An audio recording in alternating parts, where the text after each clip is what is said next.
Now, what is the real world? Some people have the theory that the real world is material or physical.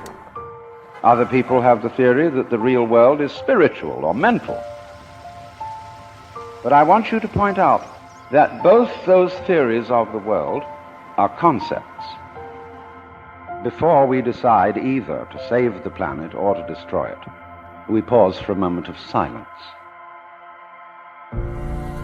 I mean real silence, in which we stop thinking and experience reality as reality is. Most people move in constant opposition to themselves because they are afraid that if they don't oppose themselves all the time, something awful will happen. The trouble is that we have one-sided minds, and we notice the wave of life when it is at its peak or crest. We don't notice it when it's at the trough, not in the ordinary way. It's the peaks that count. Take a buzzsaw. What seems important to us is the tips of the teeth. They seem to do the cutting, not the valleys between the teeth. But do you see, you couldn't have tips of teeth without valleys between them. Therefore the saw wouldn't cut. When I would say one of the great philosophical questions is, are we going to make it? Because this is the situation of the cosmos. Look at a star. A star is a great burst of fire. See? Well, the question is how far to go. The fire goes out and out and out and out and out, and then suddenly it begins to fade, the energy falls away, and there's darkness. Because if there isn't a point, you see, where the light gives up, or the radiance gives up, it fills everything, and therefore has no way of realizing itself. Because you can only realize light by the contrast of darkness. But if you complain about this and say, oh dear me, it's all running out, that means, you see, that you are looking for fulfillment in time, and you say, if there is not enough future, we won't get the golden goody we're looking for at the end of the line. See, there is that feeling, there is the great golden goody. But that flower, the golden goody, isn't at the end of the line. You're in it. The radiating petals, the mandala, the great circle of the flower, is the galaxy in which you live.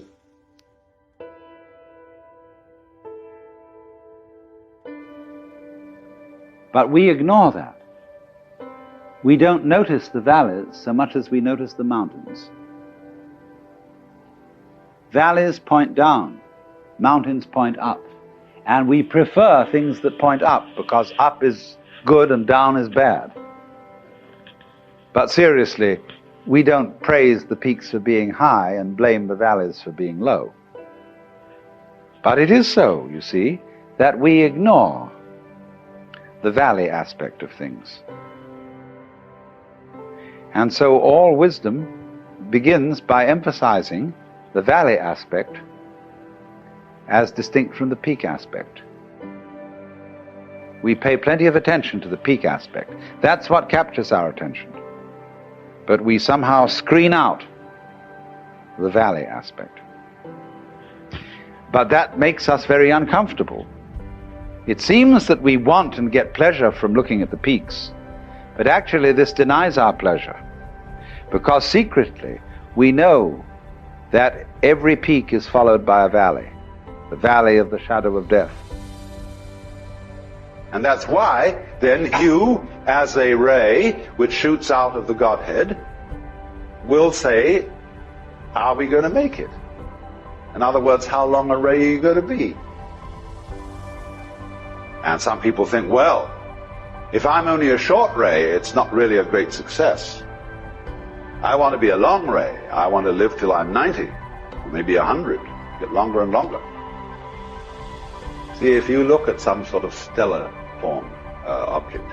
It adds great interest to it if its rays are of unequal length.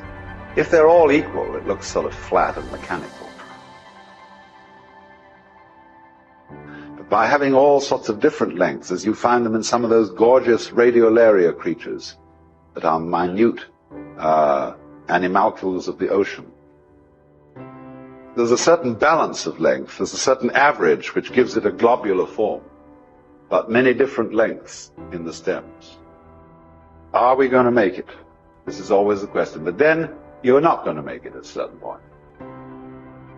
The ray finishes, and we call that death.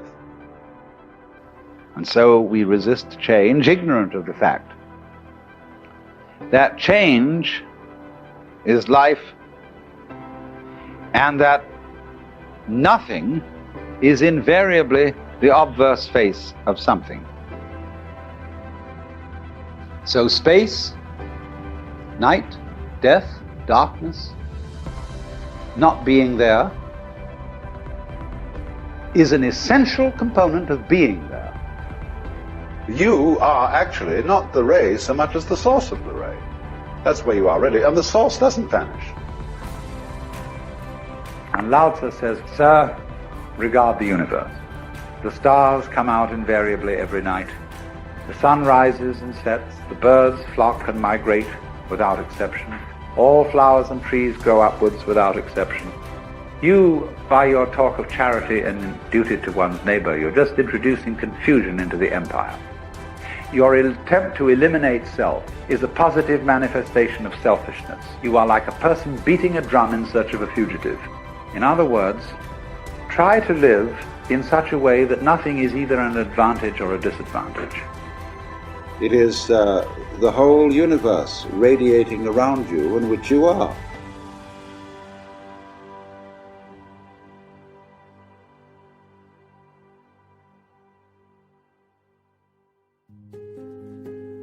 And this radiation is also cycling. It's the dance in which you're involved. If you'd only realize that the purpose of life is not in the future.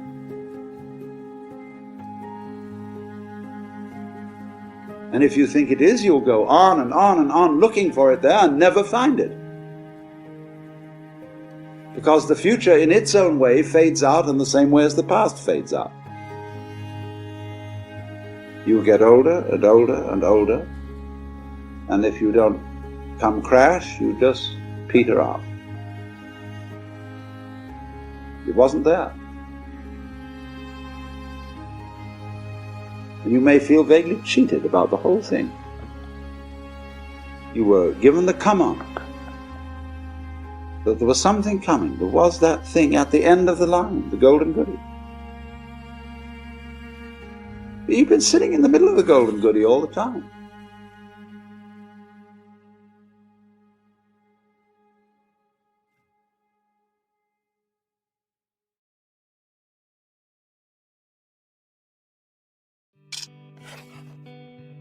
Jim, what do young people worship today? What do they believe? What do they hang on to? What do they hope for? I can't speak for young people, but probably a guess would be the same things they've always celebrated, just kind of a joy of existence, self-discovery,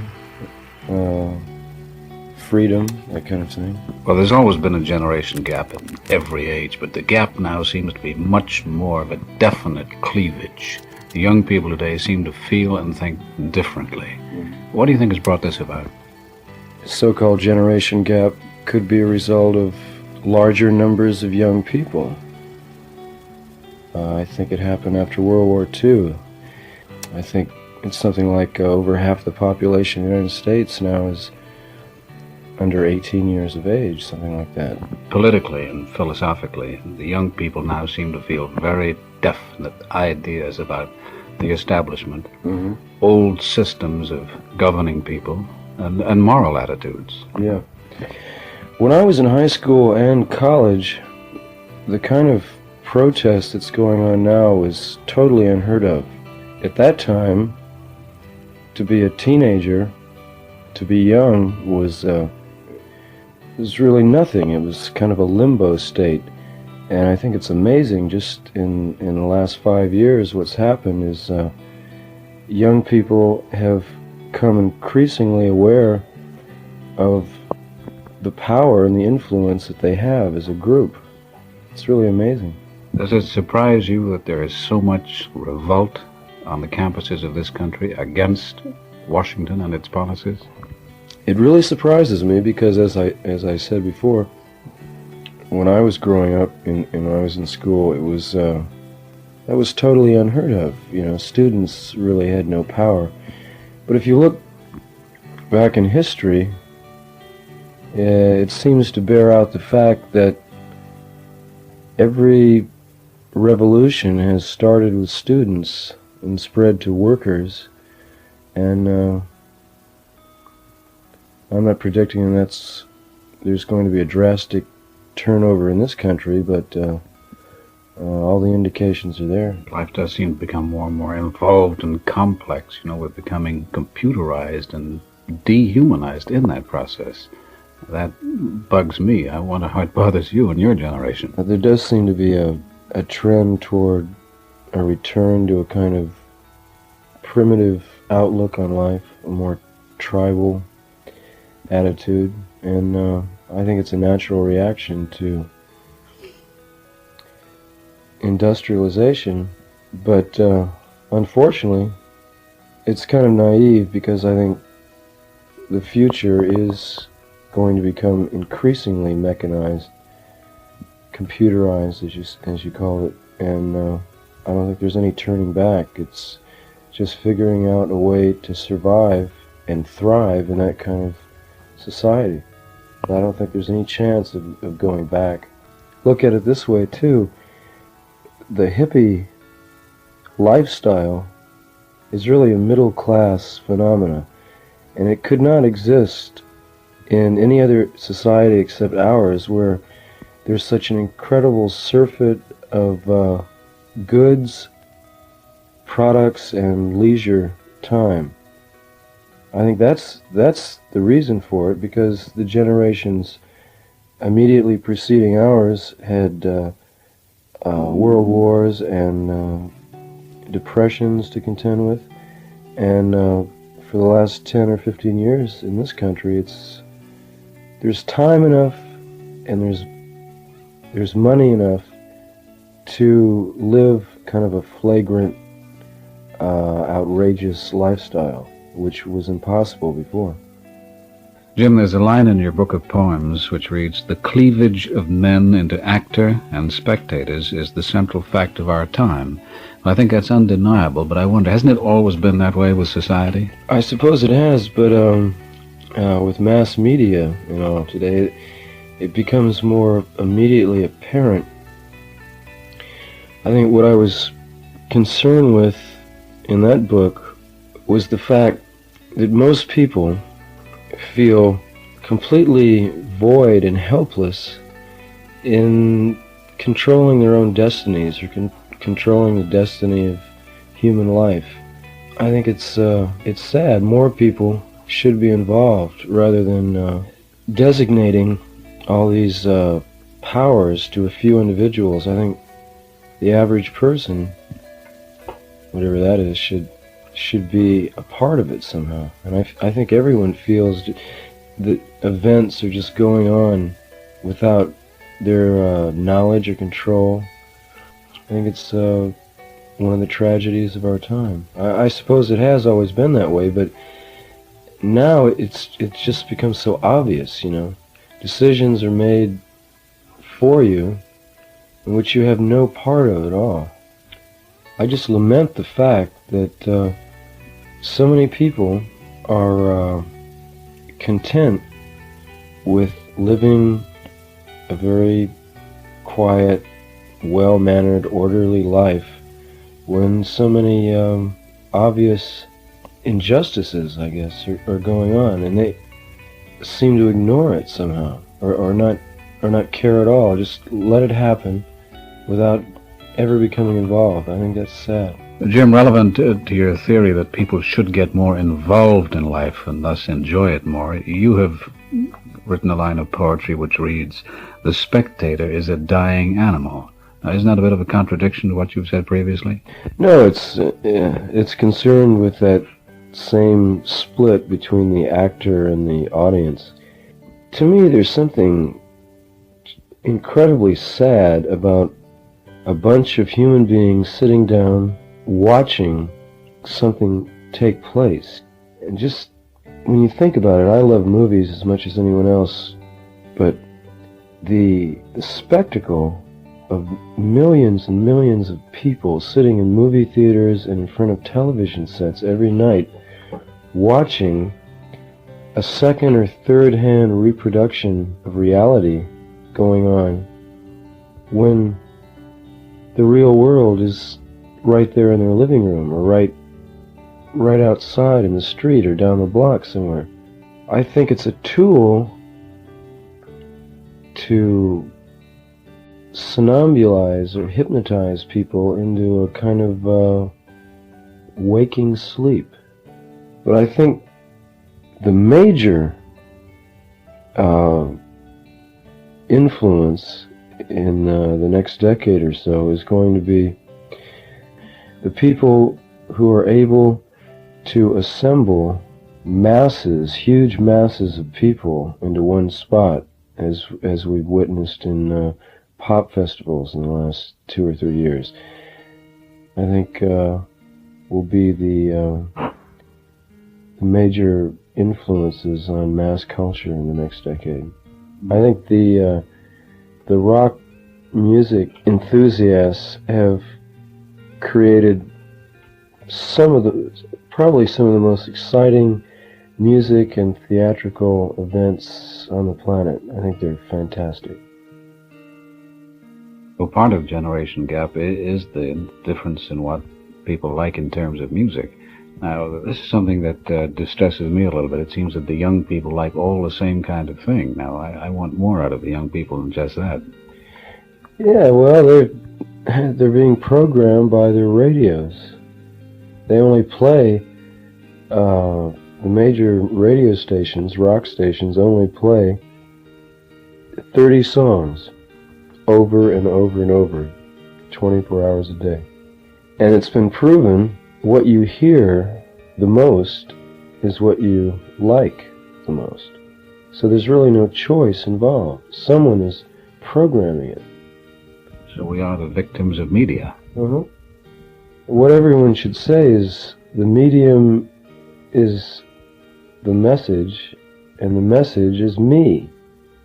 I mean, that's the answer, is for everyone to, you're asking for an answer. The answer is for everyone to stand up and say, I'm me, and be fully aware of that fact and let everyone else know it.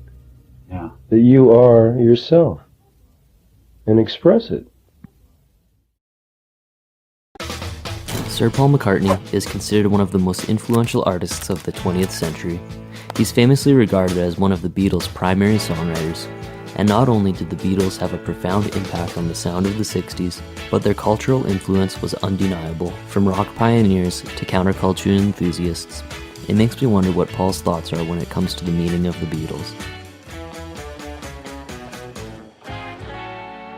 But what do you think is the lasting meaning of the Beatles, if there's a meaning to be taken from this? All you need is love.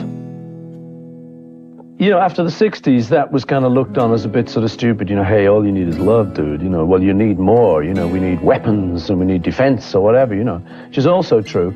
But it's coming back. It keeps rolling back, this idea that what these people on this planet need is love, you know. I always say to people, you know, we could have had a really satanic message.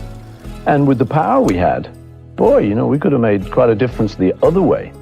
But we always chose not to do that. Nobody was remotely interested in that. We had this idea that all you need is love.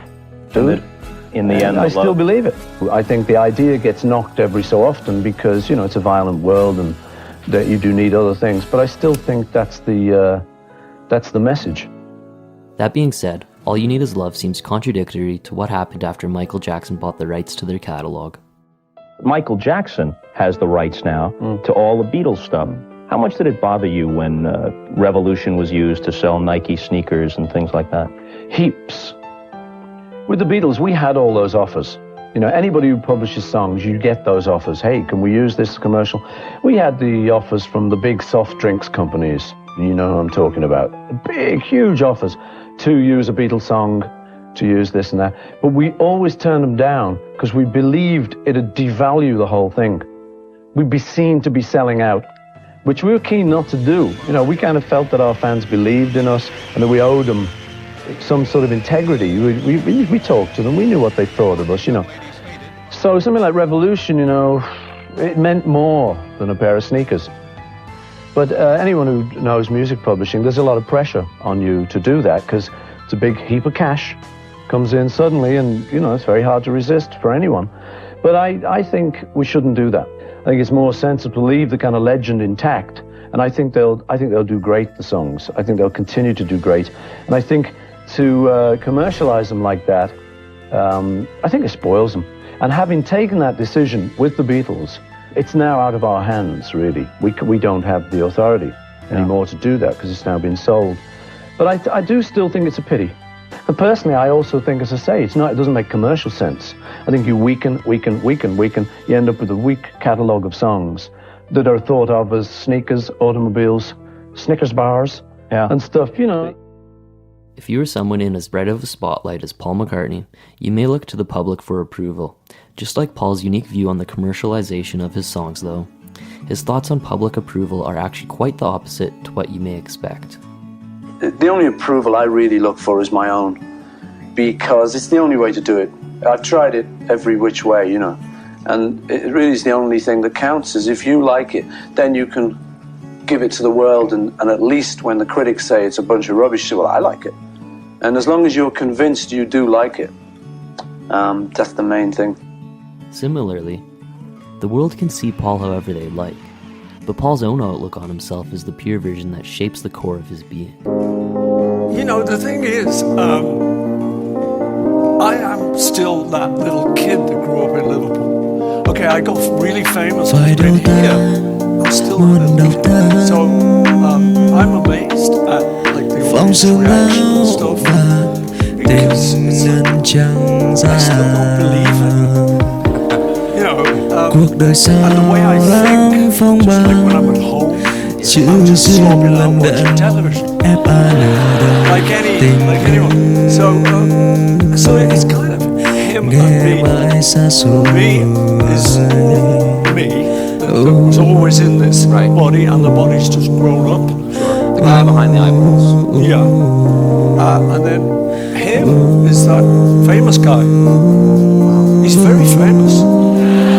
Despite Paul's insistence that he is like anyone, many people look up to Paul and the Beatles. But what kind of people do the Beatles look up to? One of them was Maharishi Mahesh. He was the person who introduced them to meditation and the reason for their trip to Rishikesh in 1960. It was actually George Harrison's wife. Nhưng tại sao vẫn đến này? Chắc là mình đẹp thế này. Mọi người cứ nghĩ mình đây có bồ. Tôi mặc kệ đời số mình đây. Sống ép ấy mình cũng thấy cũng vui. Gọi cần em phai những mùi. It was very interesting. Ghen hơn cái It was very calming, and it seemed like something that was worth trying. He put it very well.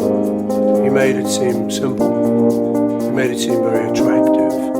And so I think we were all just sold. So what happened then, we went to Bangor, Wales, and we attended the seminar. And then eventually we went out to Rishikesh. Để cho số phận tự tìm lấy nhau. Mình chẳng thích đi theo xu thế, nhưng tại sao vẫn đến này? Chắc là mình đẹp thế này.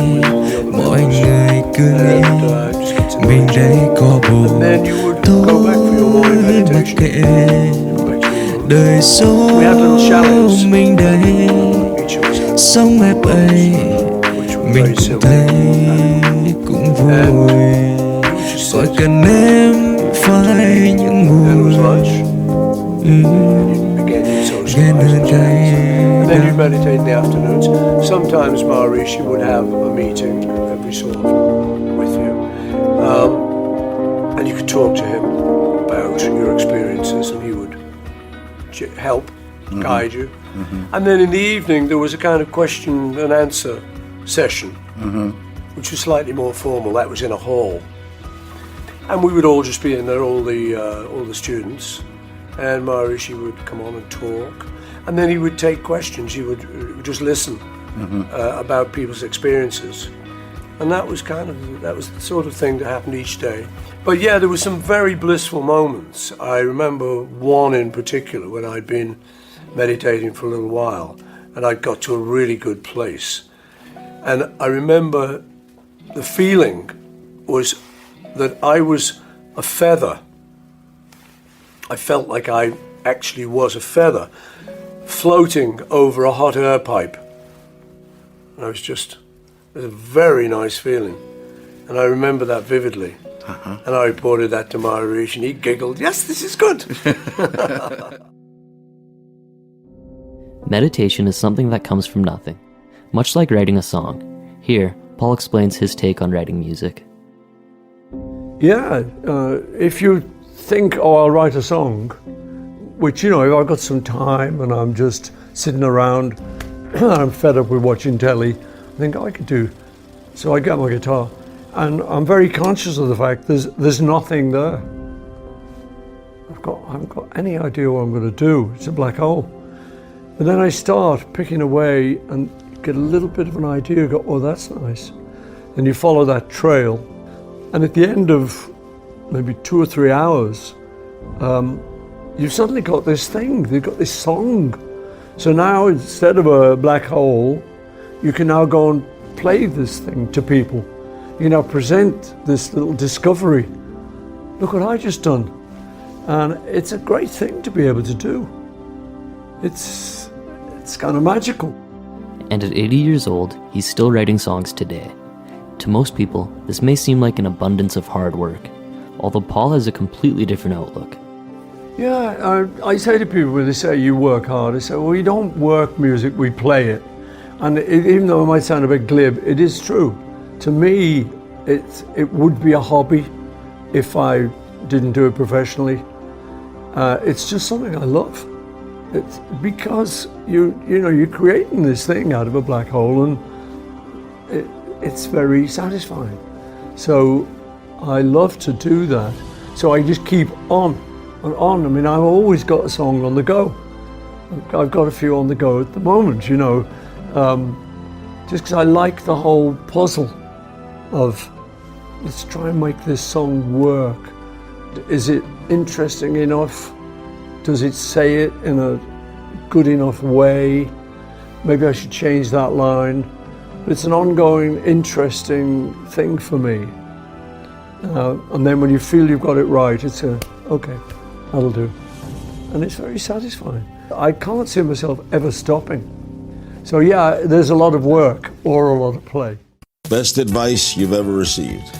Be yourself. Superpower you'd like to have? The ability to love without judgment at all times. All I can do is prepare my craft to be diligent and focused enough for when I connect and when a wave of divinity flows through me, that I have the muscles, the craft to express it and to articulate it into some kind of something. Michael Peter Baltzary, better known as Flea from the Red Hot Chili Peppers, is regarded as one of the greatest bass players of all time. As a founding member of the band, Flea was instrumental to its formation and success. In the 10th grade, Flea met Anthony Kiedis, who he later formed the Red Hot Chili Peppers with. Their friendship continues to last now and is decorated with many successes and accomplishments. 6 Grammy Awards, 16 nominations, an induction into the Rock and Roll Hall of Fame, and a star on the Hollywood Walk of Fame. But let's take it back to Flea's initial encounter with Kiedis, the bond that sparked it all. I met him when I was 15. We both just started the 10th grade at Fairfax High School in Hollywood, and we were like almost immediately like in love and at war. You know what I mean? It's like this. Has it stayed that way ever and since? It stayed that way ever since. And the thing that I try to express about our relationship, you know, and I write about my childhood, and he's a huge part of my childhood and became my family. I mean, we were inseparable for many years, like especially when we were young. It was like every single day we were together. From the thing that I try to express about it in my book is that from the very beginning, I remember my mom, you know, rest in peace, who told me a few years before she died, she said, you know, I remember when you came home, you were 15. And it's hard because I get, she said to me, she's like, Michael, you came home and you were all lit up, and you said, Mom, I finally found someone I can talk to. And I really did, you know. And, you know, like any really close brotherly relationship, it's, you know, we go at each other too, but I found someone I could communicate with in a way, and in a profound way that I hadn't had before. I knew that it was big, and I felt forces beyond me, like bringing us together. I had no idea about a professional life or anything like that. And sometimes I often feel that, like, you know, the longevity of our band and everything, it's not, you know, I know our band's been successful and all that, but it's not so much the band itself that does it, and all the professional obligations and stuff. And, you know, our desire to try to continue to be an evolving artistic entity. But like our band is a vehicle. It's like the universe has decided, well, here's this thing that'll keep them together, so just do that. Anthony Kiedis wasn't Flea's only friend that he accomplished amazing things with. In 2001, Flea founded the Silver Lake Conservatory of Music with Keith Tree Berry, a former touring member. The Silver Lake Conservatory of Music is a non-profit music school. I started... Based on Silver Lake? Yeah, it's in Silver Lake, right on Sunset and Sanborn. I started it 13 years ago. We have 700 music students in there. We teach all the orchestral instruments, all the band instruments. And, you know, when I was a kid, I was kind of a rough kid. I was on the street, I was getting in trouble, I was doing petty crimes, I was on drugs. The one thing that really kind of kept me focused was the music programs in the public schools that I went to. It gave me a sense of self, it gave me a discipline, it gave me something to work on. And, you know, after I graduated high school in 1980, Reaganomics, they passed Proposition 13, and it really cut out the arts funding in Los Angeles public schools. Terrible, and it's never recovered from it. And I went back about 15 years ago to Fairfax High School to talk to the music students there about a career in music. And I was just shocked when I walked in there. They had no instruments, they had no orchestra, they had a volunteer teacher, a boombox, they listened to music and talk about it. When I was there, I played in a big orchestra, I could play any instrument I wanted, it was incredible. So I really vowed to myself to do something to try to fill the void in music education. Because I know there are a lot of kids like me that it would change their lives. It's just been an absolutely transcendently incredible experience having this school, Larry. It's been seeing these kids, so many of these kids, it means so much to them.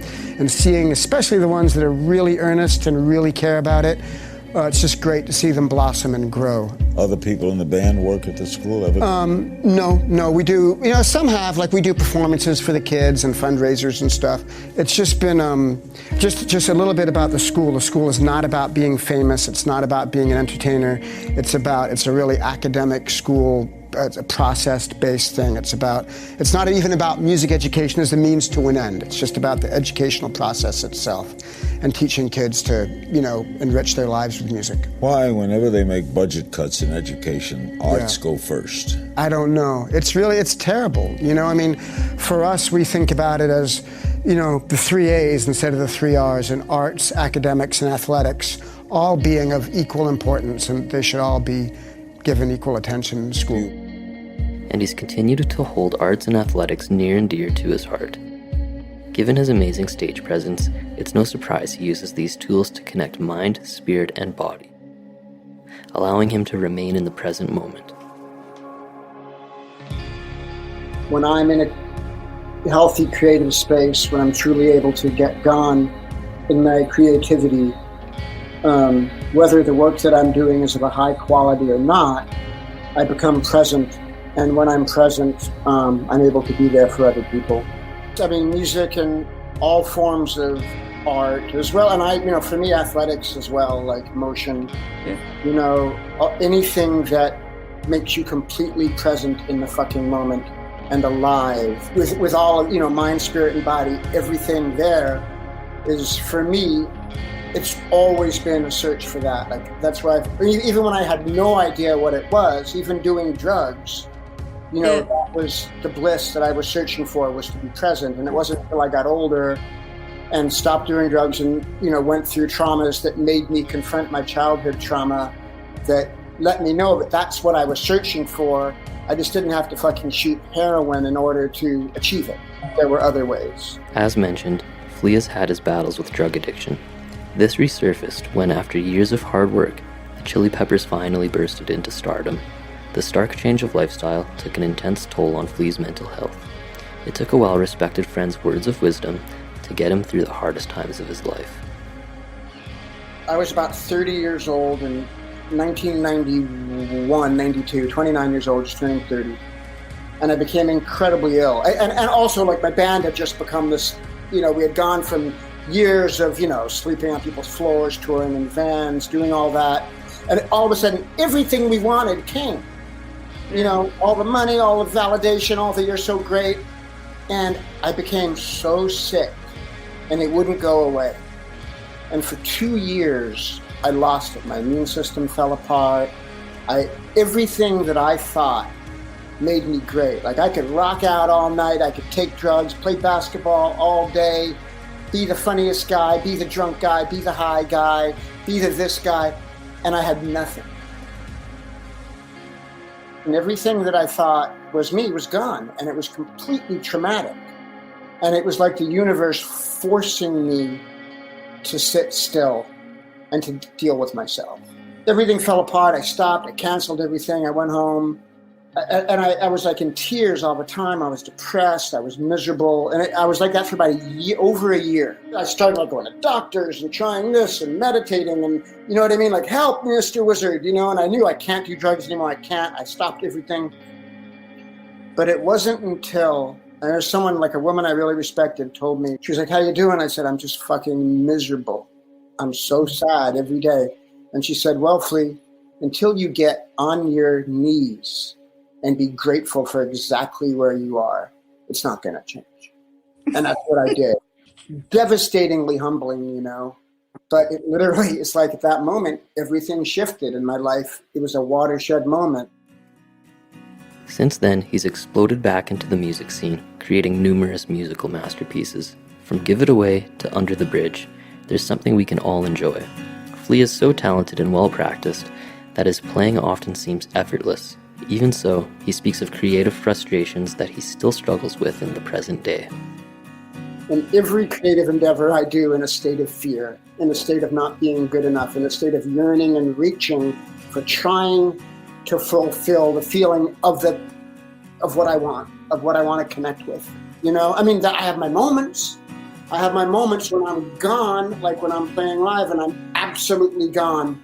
And I know that where was that hour? Well, I was just a channel, You hear like great actors talk about acting. They're always looking to get lost, to get in the moment, to be gone, to let their true self out, even when they're being someone else. I have moments of, like, I get anxiety a lot when recording because I'm always I'm yearning so much to get in this, like, lost and beyond thought and gone and just feeling like I'm just light is coming through me, And when I can't get there, and I know I'm sitting here thinking about, well, maybe my wife would dance if I played this, so this has got to be good because her and all her girlfriends would dance.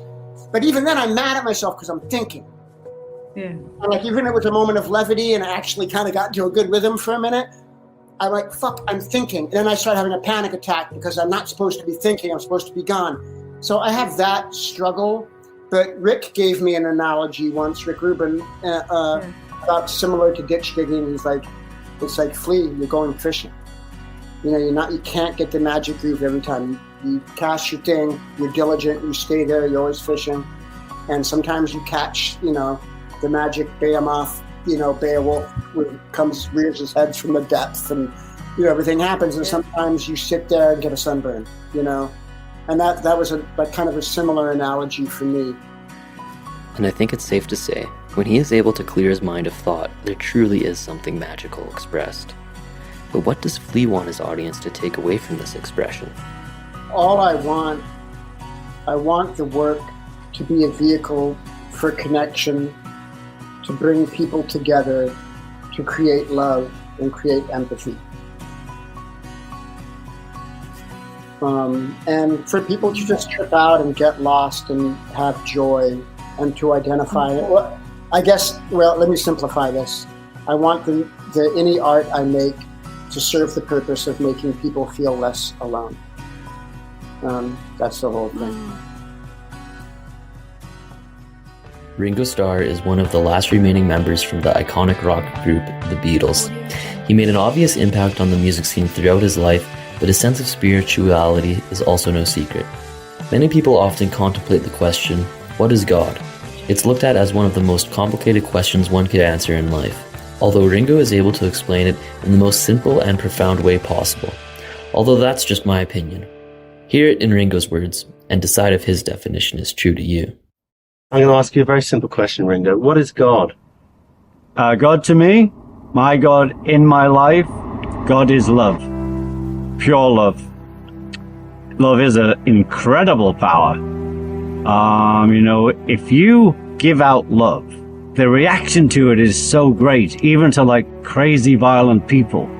If you give out love, they stop for a minute because everybody notices love when it's coming your way. And you feel incredible when you give love back. I feel that, as you go through life, you make certain moves, and it's very hard, these moves, and you don't feel good about it. But if you're doing something with love, all of this behind you, all over the world, will support you. So that's how it is. That's how the world works. It's all the one God. The books I've read, it all says good and love. Here is a monk, whose name I can never pronounce, but he's saying that, just in your daily life, to be doing things. And he says, like when you get to the traffic light, it's no good getting crazy. Just love the red light, and then when it changes, drive on. And he says, and when you're angry, it's no good being angry at yourself, because then you're twice as angry. I like to keep that in my life also. It's convoluted because there are a lot of religions that believe that their God is greater. Or a lot of people. Yes, but that's people. This is not God. This is what the religion says. And the people who, are in that religion. I am not religious. I'm trying my best on a daily basis to have a spiritual life. I think, everybody wants their religion to be, universe-wide. And they're not. Like all the natives of long ago, most of them were wiped out in the name of religion. Let live. The American Indians couldn't understand the concept of buying land. What do you mean you want the land? It's for all of us. And the world is for all of us. We are one. I feel I had spiritual moments as a young kid, and I feel I had spiritual moments as a teenager, just second. There's things I remember of this emotion, and as you know, we went to India and Martha Rishi, and we tried that, and we looked at that, and since then, we're just like looking and searching and hoping and crying and laughing. I heard one guy say, Carl Jung, he was so great. He was asked, do you still believe in God? And he said, no. He says, I know. I don't need to believe. I know. He's the only one I ever knew who said, I know. How great is that? People are frightened of the word God.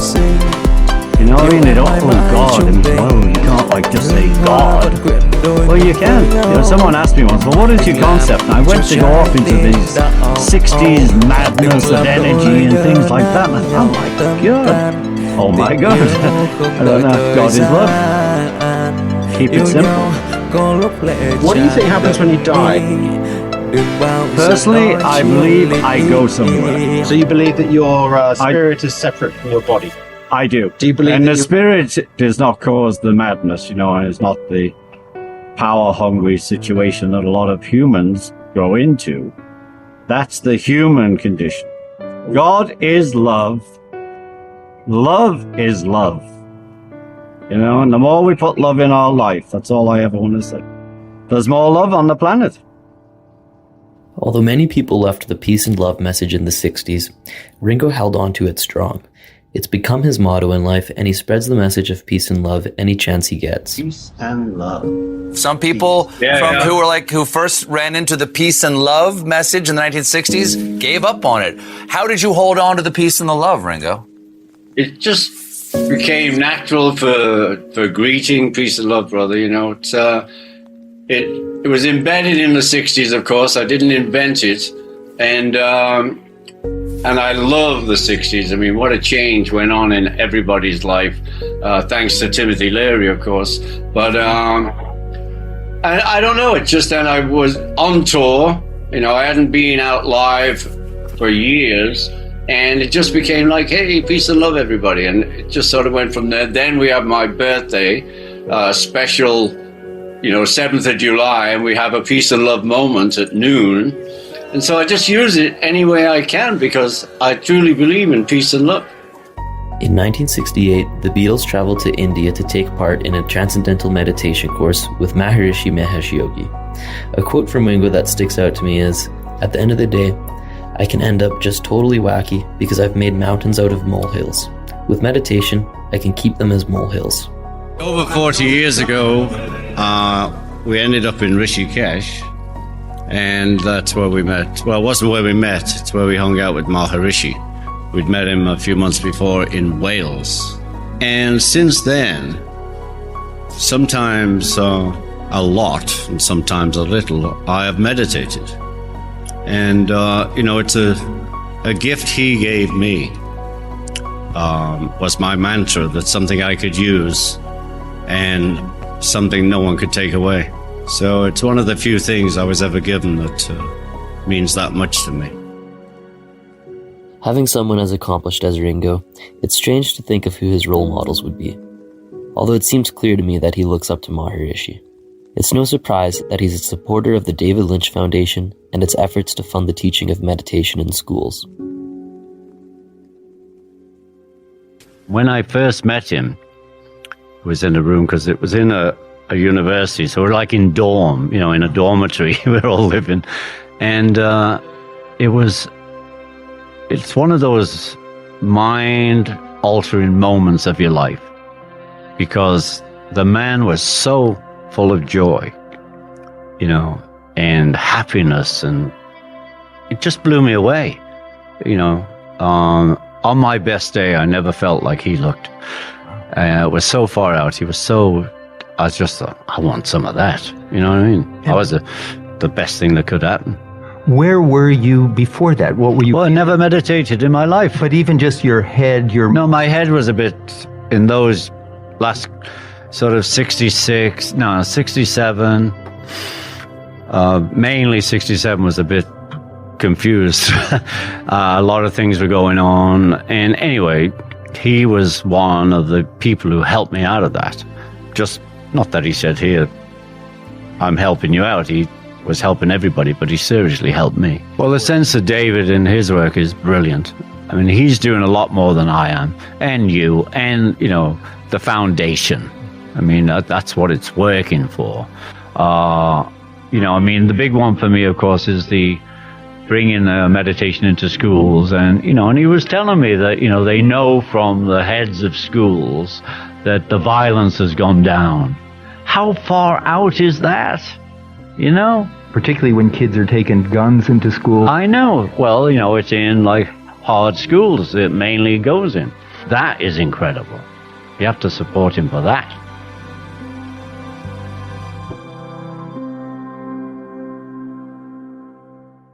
I don't ever wanna feel like I did that day. Take me to the place I love. take me all the way. And the place I love, making music with my band, the most sacred thing that I have going is creating sound with my best friends. I just have to gently suggest that you make the most out of your life and treat every single person that you meet with love and respect. I don't care what class you come from, what race you come from, what gender you come from. People are people. You're going to be assholes and you're going to be amazing people. Anthony Kiedis of the Red Hot Chili Peppers was born November 1st, 1962. Since then, the band has sold countless records, been inducted into the Rock and Roll Hall of Fame, and even earned a star on the Hollywood Walk of Fame. Despite the profound impact Kiedis has had on the world, he believes kindness is the #1 way to make the world a better place.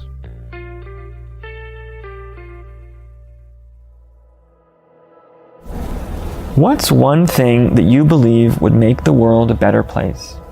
Just one thing.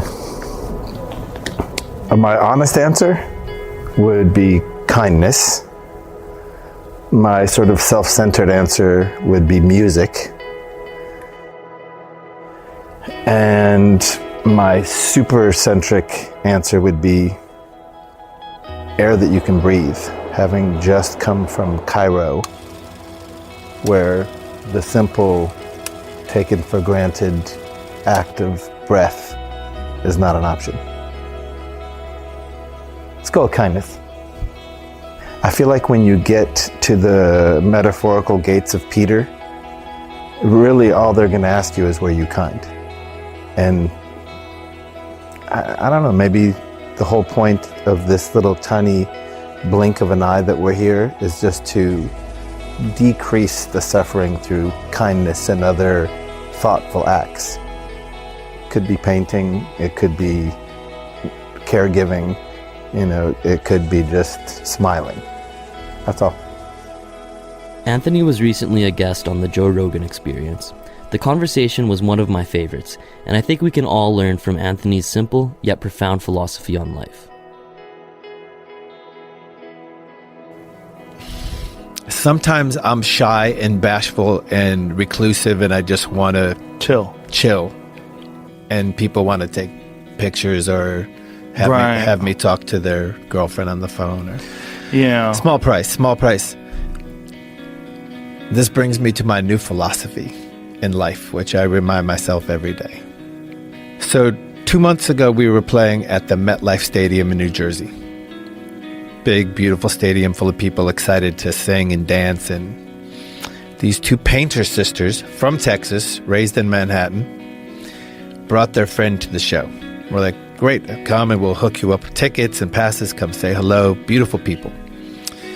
And the girl they brought was radiant in every aspect of the word. Physically beautiful, energy, kindness, just light. And all of my friends are like, who's that girl? That girl's amazing. Just a friend of our painter friends. And a week went by, and I opened the paper, and I saw this girl had died unexpectedly. 33-year-old actor, model, artist. Wow. And she woke up and died. And they're not sure why. Maybe sepsis. Who knows? Young people are dying these days. And I thought to myself, I woke up today and I complained about how long my room service took, how muggy it was outside, and the traffic, and I decided this girl was just a giver of a human being, and she got plucked. So I said to myself, don't be a bitch. Nothing to do with gender or animals, just bitchliness, selfishness, self-obsessed, self-centered, whiny weakness. Yeah. And what do I have to complain about? Right. Let's look around the world. Yeah. Syria, Yemen, Ukraine. Right. On and on. Yeah. So every time I go there, which is daily, I wake up and I'm like, where's my thing? And how come these people aren't doing what I want them to do? The voice comes into my head, don't be a bitch. Right. So that's my new live by philosophy. Do you meditate at all? I do meditate at all. Not enough, but I do, and I love it, and it's my go-to. Yeah. And I believe in it.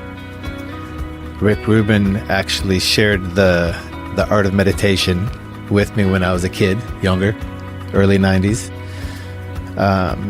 He brought the TM Institute into his living room and offered the whole band an opportunity to learn. And I did it religiously for a while, and then I put it down. But now whenever I feel like the monkey mind in a car, in a plane, in a train, in my bathtub, in a tiny little kid's chair somewhere on the back porch, I'll take 10 minutes, 15 minutes, and it's profound.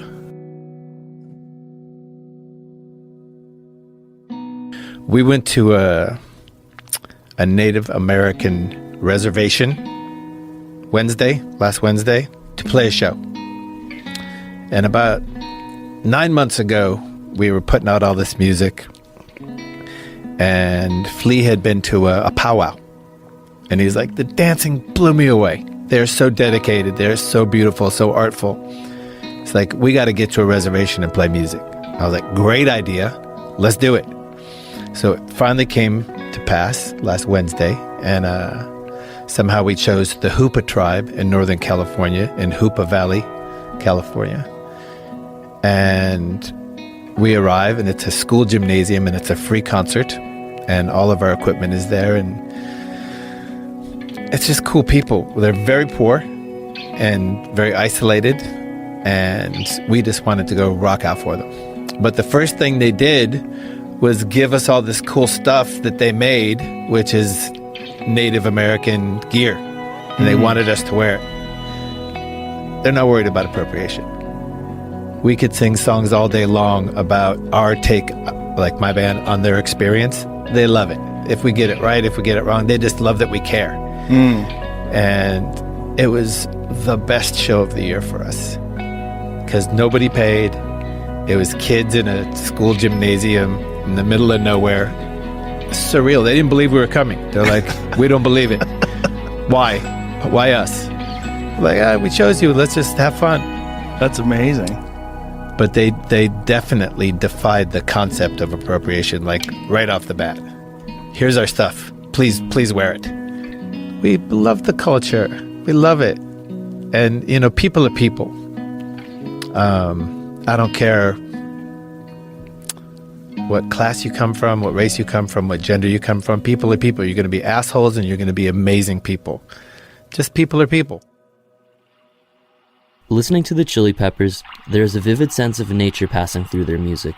It's no surprise to me that Anthony is a frequent surfer and has a deep connection with the ocean. The ocean is so full of life and peace and nature and excitement. That's my tank these days. Yeah, you were telling me about your love of surfing the other day. You love it, huh? I do, because it gives me that feeling, that freedom, and there's an energy. That's what I want to do till the day I die. Wow. Just go sit out there, waiting for a wave. If you think about the storms, 3,000 miles away, raging in the ocean, sending that wave of energy through the water, when it finally releases, when it hits the shallows, it's a rush, it's a drug, it's a high, it's a natural high where you're next to whales and dolphins and pelicans and eels and anemones, and just looking back at the coast with a different point of view. No phone, no technology whatsoever, just water and a board.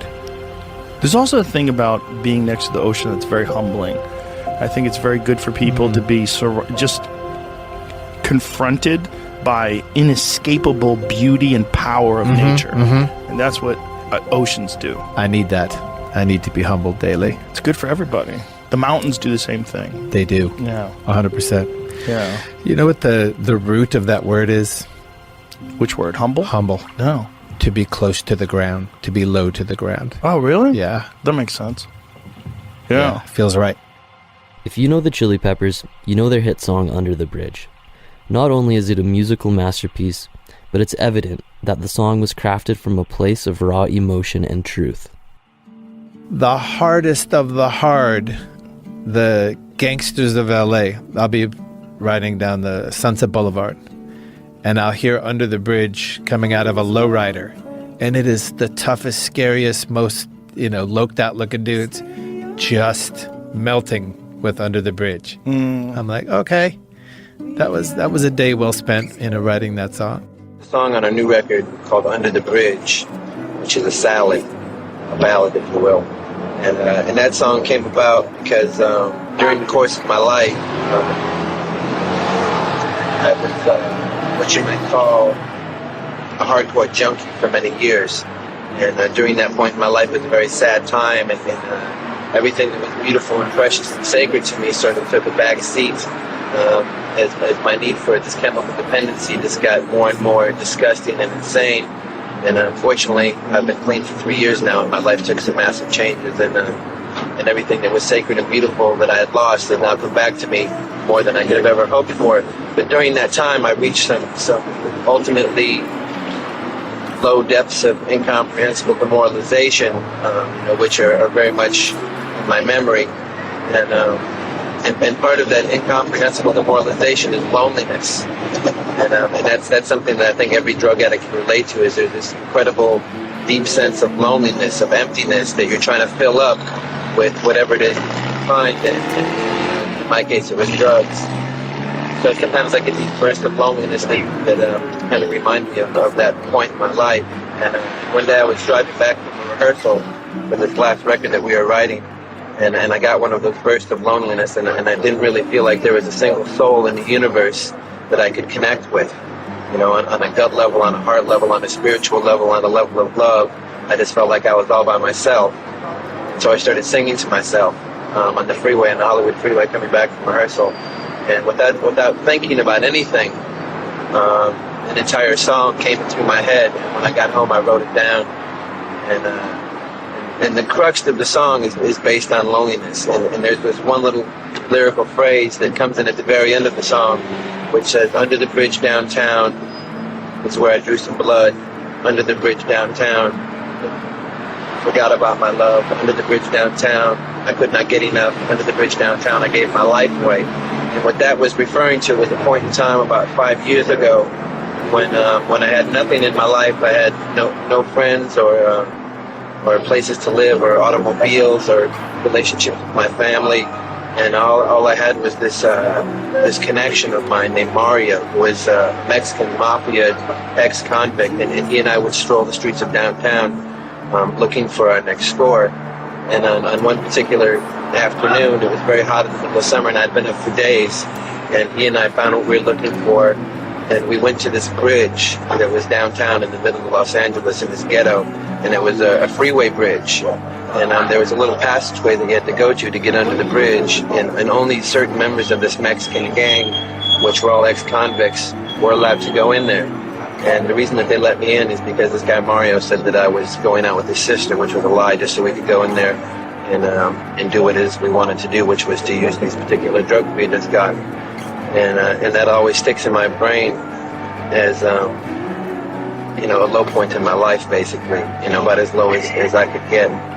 And the chorus of the song is, I don't ever want to feel like I did that day. Take me to the place I love. Take me all the way. The place I love is where I am now. Making music with my band, which is, to me, the most sacred thing that I have going is creating sound with my best friends. People always say I'm the Beatle who changed the most, but really that's what I see life is about. That the planet is in the control of mad people. The soul is in this body for a period of time, and then it leaves the body. It's like, in a way, the body is like a suit. George Harrison is a man who needs no introduction. He passed away November 29th, 2001 at the age of 58. He left behind one of the biggest musical legacies of all time, but also an abundance of philosophical and spiritual knowledge. His intellect on worldviews only grows in relevance as time goes on. I'm unhappy about the world being concreted over and all the forests chopped down and the air polluted, and the fact that the planet is in the control of mad people. People who are crazy, people who are greedy, all these people who are selling the rainforest and, any forest, just selling it because they make some money. without, I'm very unhappy about that, but I have a long-term view, which is all things must pass. I mean, before it used to be maybe they're going to blow us up with H-bombs. But even that, I thought, it don't really matter. They can't destroy what's within ourselves. Krishna said, there's no time when we didn't exist, and there'll be no time when we cease to exist. The only thing that changes is the body. So even if they blew us up with H-bombs, our soul will stay in our other astral body, and the only thing that won't be here is physical. So, I'm sad about it, the world, but I look at it from within and without. In 1968, George traveled to northern India alongside the Beatles, where they took part in transcendental meditation training with Maharishi Mahesh Yogi. This is a technique George kept with him for many years to come. Although George learned more than just meditation in India, this trip also helped craft his views on religion and spirituality. I happened to get into meditation through music, really, Indian music. And I went to India to learn a bit of Indian music, and inside I always had a desire to know about yogis. And I can't explain that one. It's just something that's been in me from some time in the past, and I wanted to know about that. So I had the opportunity to find out about it in India, and consequently that led into meditation, because really the only reason to be living is to have complete, full knowledge, full bliss consciousness. Everything else is just mundane and secondary. I wanted to know some method of enlarging my own consciousness, and that's meditation. It's been there millions of years, and knock and the door will be opened. The thing that really got me interested was, after being brought up as a Catholic until I was about 13, I couldn't take it any longer because it was just full of hypocrisy. The teachings of an Indian called Vivekananda, which really impressed me. He said, if there's a God, we must see him. If there's a soul, we must perceive it. Otherwise, it's better not to believe. It's better to be an outspoken atheist than a hypocrite. And this, for me, going to India and hearing somebody saying, no, you can't believe anything until you have direct perception of it. And I thought, wow, fantastic, at last, find somebody who makes some sense. And so I wanted to go deeper and deeper into that. The whole basis of religion is to have the experience, to have that perception. So there's these methods for God perception, self-realization, which is yoga and meditation and the process. You have to get from a spiritual master some views of authority on this sort of thing. And the technique we did with Maharishi Mahesh Yogi was a form of silent meditation, which you can transcend. The purpose is to transcend from this relative state of consciousness to an absolute state of consciousness. People think this is me, and this isn't me. This is just a bag of bones. Basically, everybody is spirit, which is really what Christ was here to tell everybody about. The kingdom of heaven lies within, which is the state of being, pure consciousness.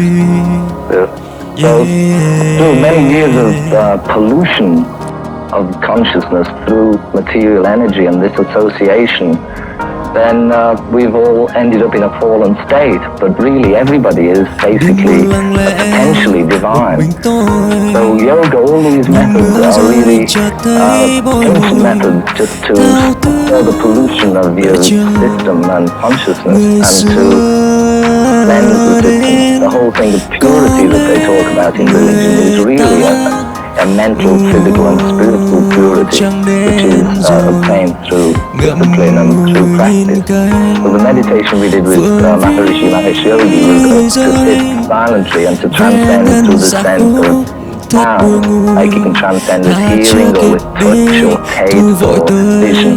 Like I think some Buddhists meditate by concentrating on an object, like either a garden, Japanese gardens, on candles, looking into the flame, and they transcend that way, but this method was to transcend through sound. So you're given a mantra. The mantra brings all your body to rest. It calms everything down, and it brings sort of harmony and union just to all your senses. And this way, your thoughts become fine and fine and fine until you can arrive at a point which is transcendental, which means beyond the senses, beyond intellect. Trăng đen rồi ngậm ngùi nhìn cánh phượng vĩ rơi. People always say I'm the Beatle who changed the most, but really that's what I see life is about.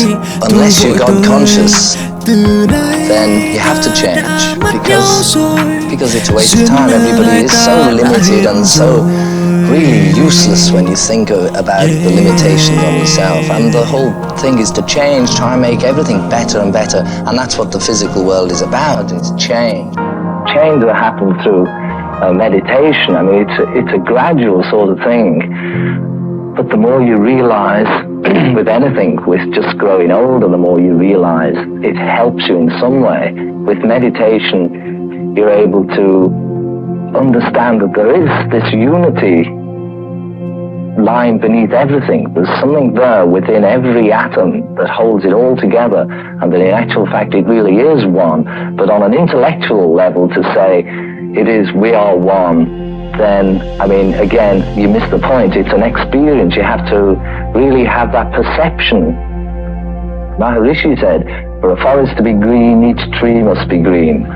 So if you stand back and criticize the rest of the people, it's again, Christ said, put your own house in order.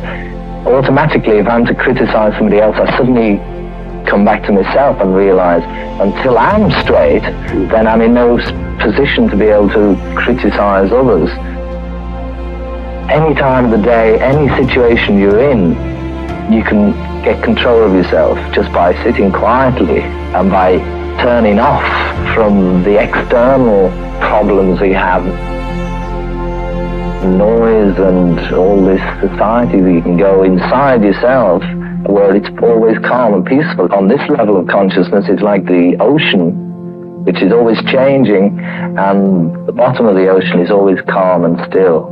And if you're not anchored to the bottom of the ocean, you're at the mercy of whatever change goes on, so that you can still act out your life on the surface, but you remain anchored securely.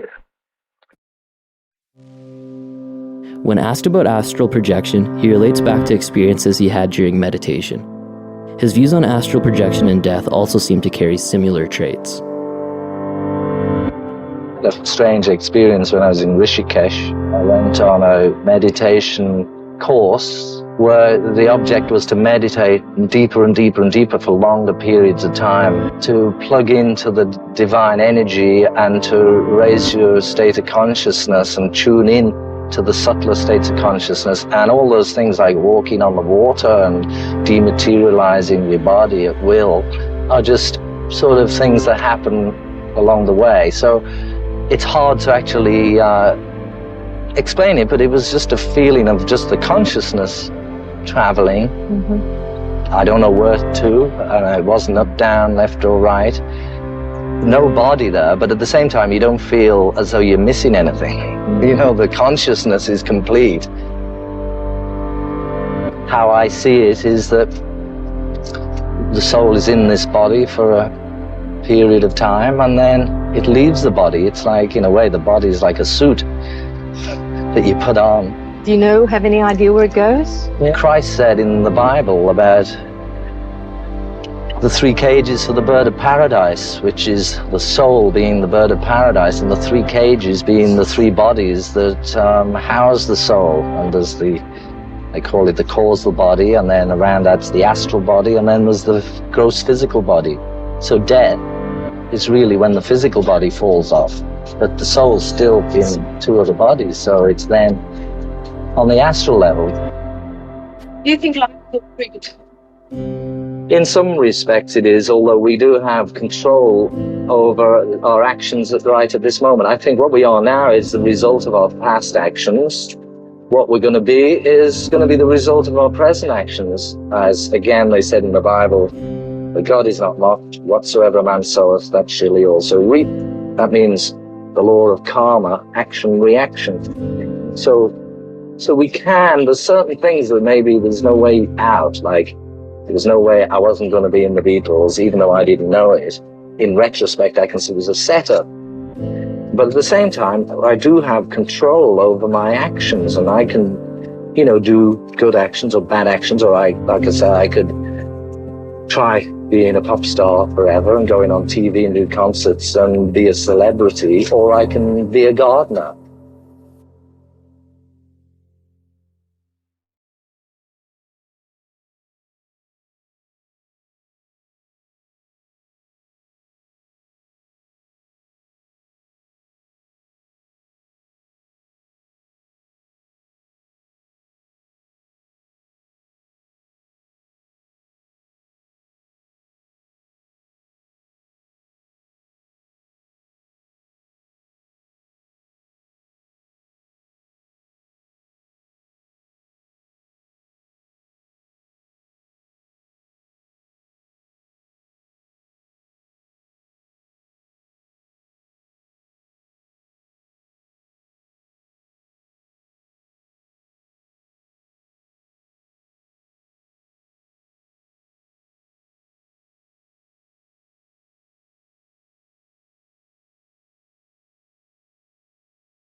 Problems which have to do with the control of the mind.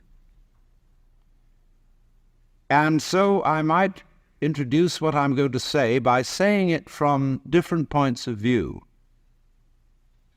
For example, if you're interested in communications, it will be the problem of feedback. Or if I may put it in theological terms, how does man follow the will of God if the will of man is perverse?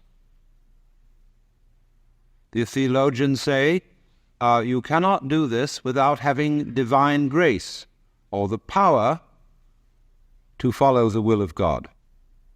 How then do you get grace? Why is grace given to some and not to others? If I cannot follow the will of God by my own effort because my will is selfish, how will my will, which is selfish, be transformed into an unselfish will? If I cannot do it because I am already the selfish will, then grace must do it. If grace has not already done it, why not? Because I didn't accept it? But by definition, I had no power to accept it because my will was selfish. Must I then become a Calvinist and say that only those people who are predestined to receive grace will be able to live the good life? Then we come back to the inadmissible position that people who live evil lives and do not get grace because they are not predestined to it out of the infinite wisdom of the Godhead, then God himself must be held responsible for their evil deeds. And so that is a nice little tangle. If I put this in the language of Oriental philosophy and religion, it would be something like this. The Buddha said that wisdom must come only from the abandonment of selfish craving or desire. One who abandons that desire attains nirvana, which is supreme peace, liberation.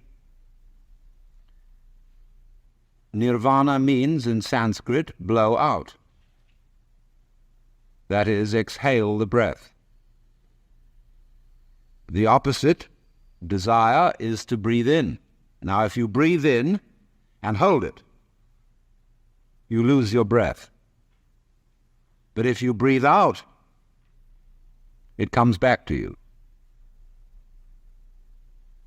So the principle here is, if you want life, don't cling to it. Let go. But the problem is, if I desire not to desire, is that not already desire? How can I desire not to desire? How can I surrender myself when myself is precisely an urge to hold on, to cling to life, to continue to survive? I can see rationally that by clinging to myself I may strangle myself. I may be like a person who has a bad habit, as a result of which he is committing suicide. And he knows that, but can't give it up, because the means of death are so sweet. So it all comes down to this basic question, that human beings have for a long, long time been concerned about transforming their minds. Is there any way in which one's mind can be transformed? Or is it simply a process which is nothing more than a vicious circle? I could ask, why have you come here this afternoon? What were you looking for? Would it be too presumptuous of me to say that you were looking for help? That you hoped you would hear somebody who had something to say that would be of help and relevance to you as members of a world which is running into the most intense difficulty. A world beset by a complex of problems, any one of which would be bad enough. But when you add together all the great political, social, and ecological problems with which we are faced, they are appalling. And one naturally says, the reason why we are in such a mess is not simply that we have wrong systems for doing things, whether they be technological, political, or religious, but we have the wrong people. The systems may be all right, but they are in the wrong hands because we are all, in various ways, self-seeking, lacking in wisdom, lacking in courage, afraid of death, afraid of pain, unwilling really to cooperate with others, unwilling to be open to others. And we all think that's too bad. It's me that's wrong. And if only I could be the right person. Is this man going to tell me something that will help me to change myself so that I will be a more creative and cooperative member of the human race? I would like to improve. So in so many people's minds and from so many different angles, there is this urgent feeling that I must improve me. And this is critically important because it's obvious that, at least it's superficially obvious, that the way things are, we are going to hell fast. Now, in this question, can I improve me? There is the obvious difficulty that if I am in need of improvement, the person who's going to do the improving is the one who needs to be improved. And there immediately we have a vicious circle. All right, you want grace? Well, ask God, maybe he'll give it to you. And the theologian will tell you, yes, God gives his grace freely. He gives it to all because he loves all. It's here like the air. All you have to do is receive it. Or a more orthodox, a Catholic Christian would say, all you have to do is to be baptized, to take the holy sacrament of the altar, the bread and wine, the body and blood of Christ, and there is the grace right there. And it's given by these simple physical means so that it's very easily and readily available. Well, a lot of people got baptized, and it doesn't always take. People fall from grace. Why do they? You see, we're just talking about the same old problem, but we've put it a step up. But it's the same problem. How can I improve myself? Was the first problem. The second problem is, how can I accept grace? They're both the same problem. Because you've got to make a move which will put yourself out of your own control into the control of a better. If you don't believe in the Christian kind of a God, you can believe in the Hindu kind of a God, who is your inner self. You see, you've got a lower self, which you can call your ego. That's that little scoundrelous fellow that's always out for me. But behind the ego, there is the Atman, the inner self, the inward light, as Quakers would call it, the real self, the spirit, which is substantially identical with God. So you've got to meditate in such a way that you identify with your higher self. Now, how do you do that? Well, you start by watching all your thoughts very carefully, watching your feelings, watching your emotions, so that you begin to build up a sense of separation between the watcher and what is watched, so that you are, as it were, no longer carried away by your own stream of consciousness. You remain the witness, impassively, impartially, suspending judgment and watching it all go on.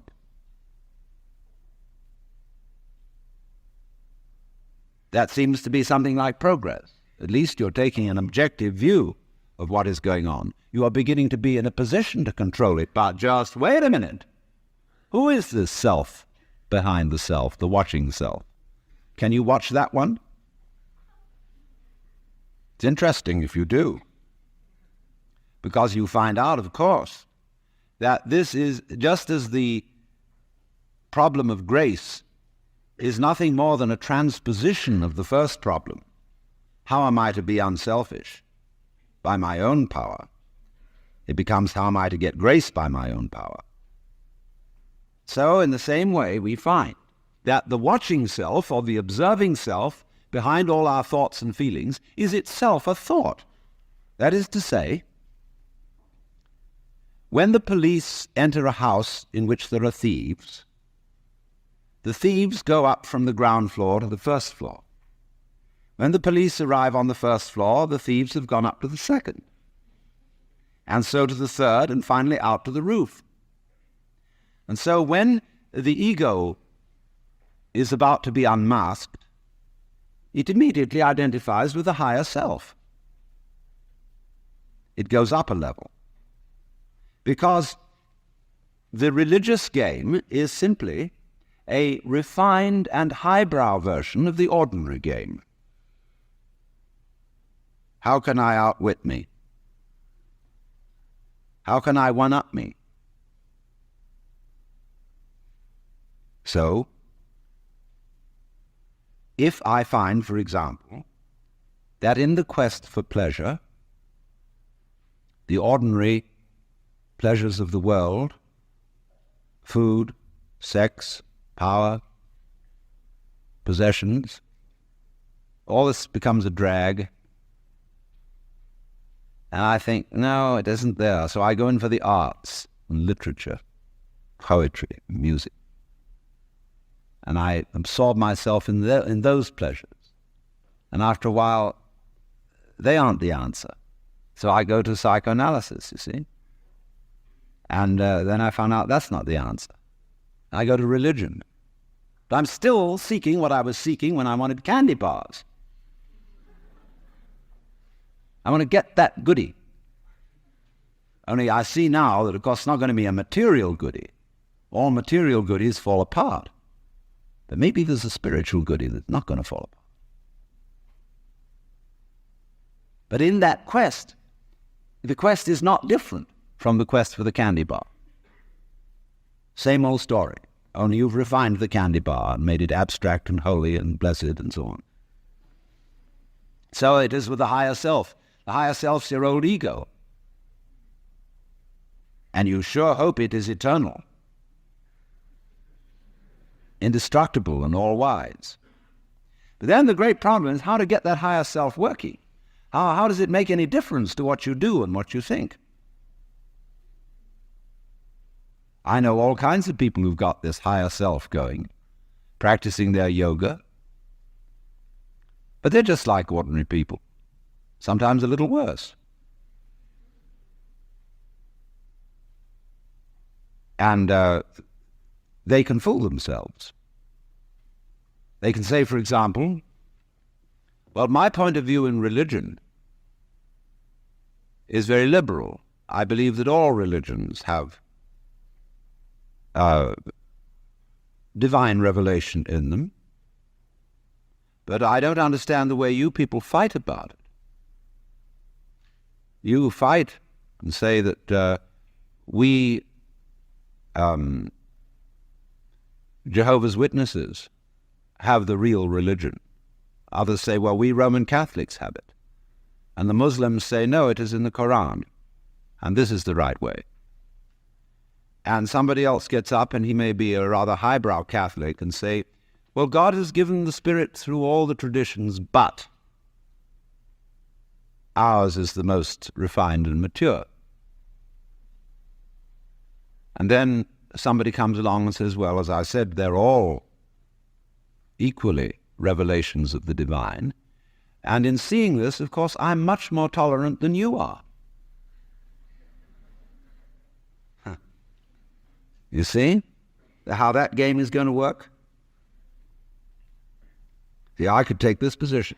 Supposing you regard me as some sort of a guru, and you know how gurus hate each other. They're always putting each other down. And I could say, well, I don't put other gurus down. See, that outwits all of them. See, we're always doing that. We're always finding a way to be one up. And by the most incredibly subtle means. So you see that, you see? Then you say, I realize I'm always doing that. Now tell me, how do I not do that? I say, why do you want to know?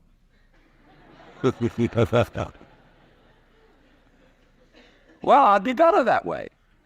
Yeah, but why do you want to be better? Doesn't it?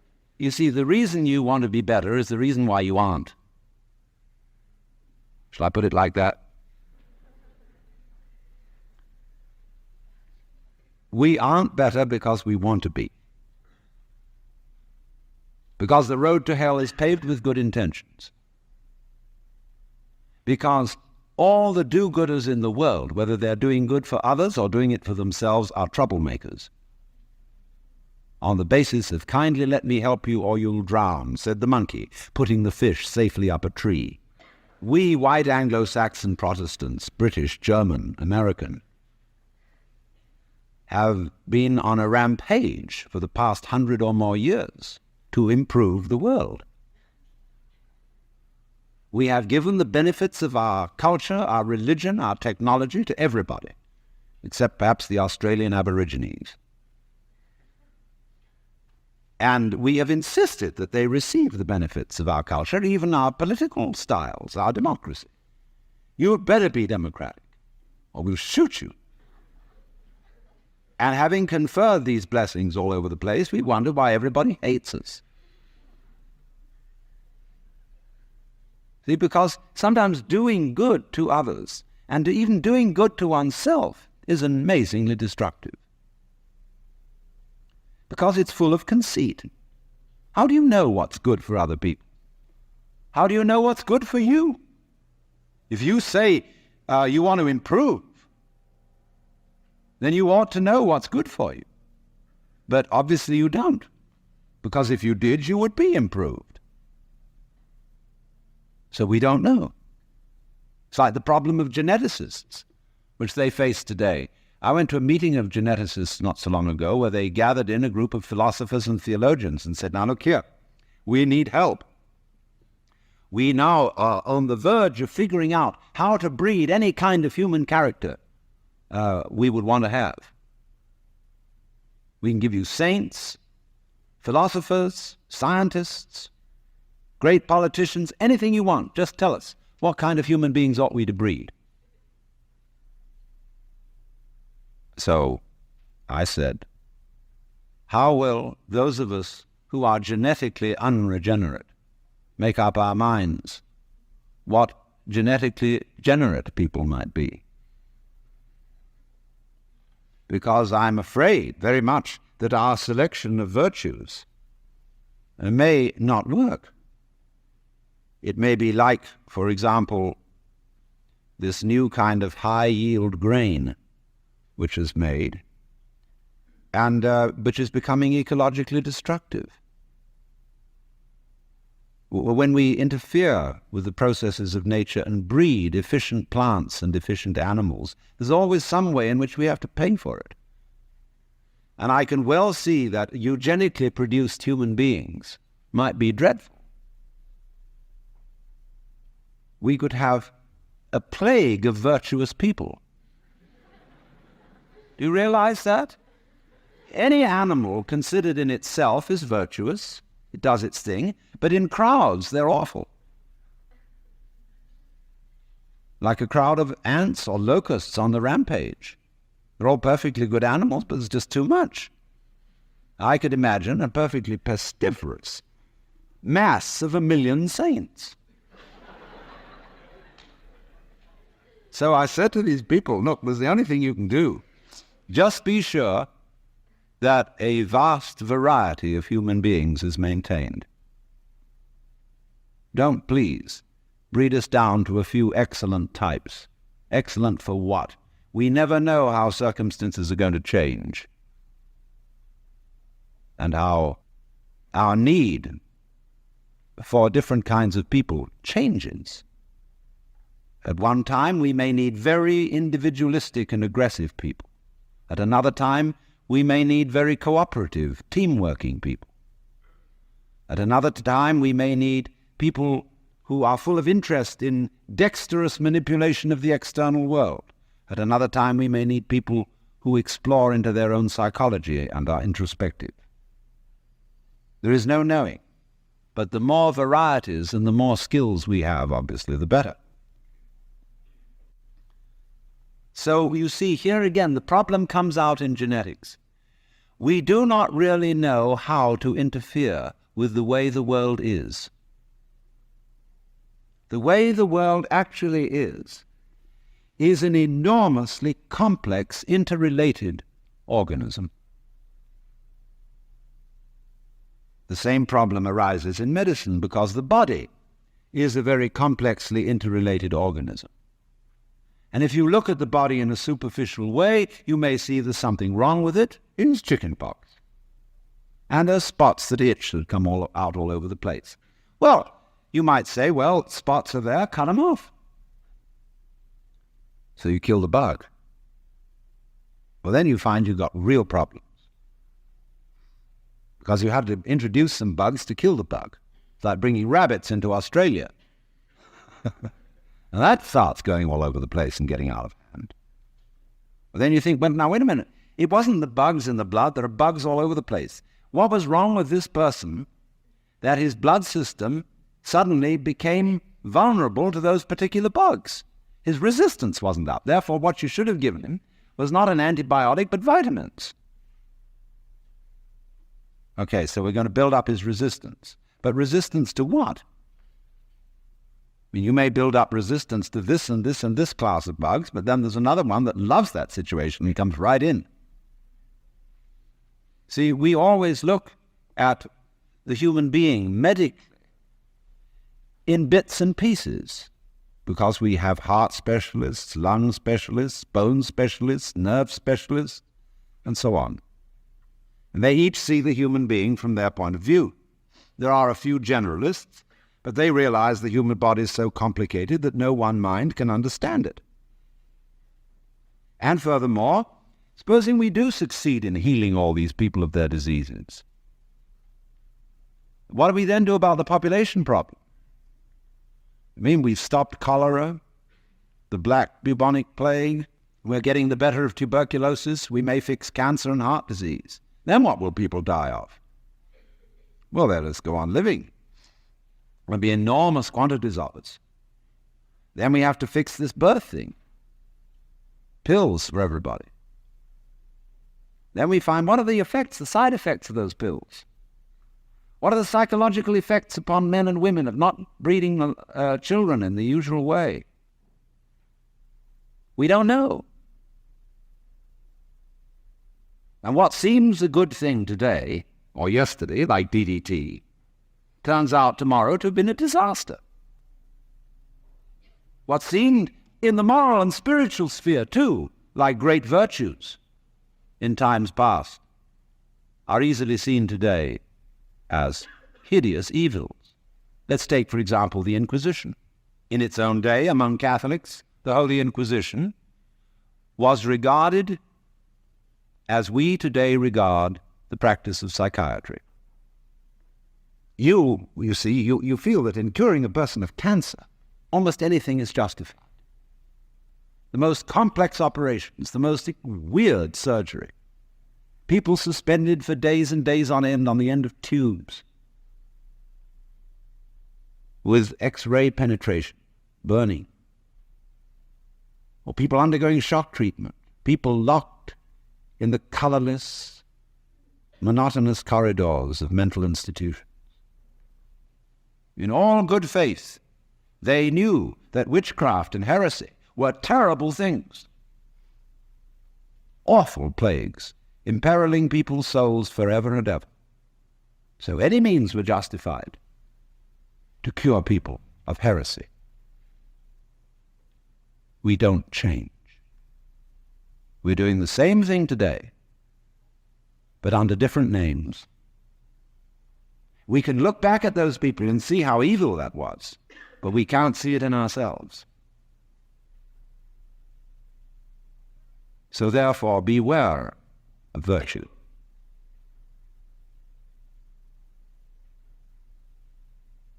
Lao Tzu, the Chinese philosopher, said, the highest virtue is not virtue, and therefore really is virtue.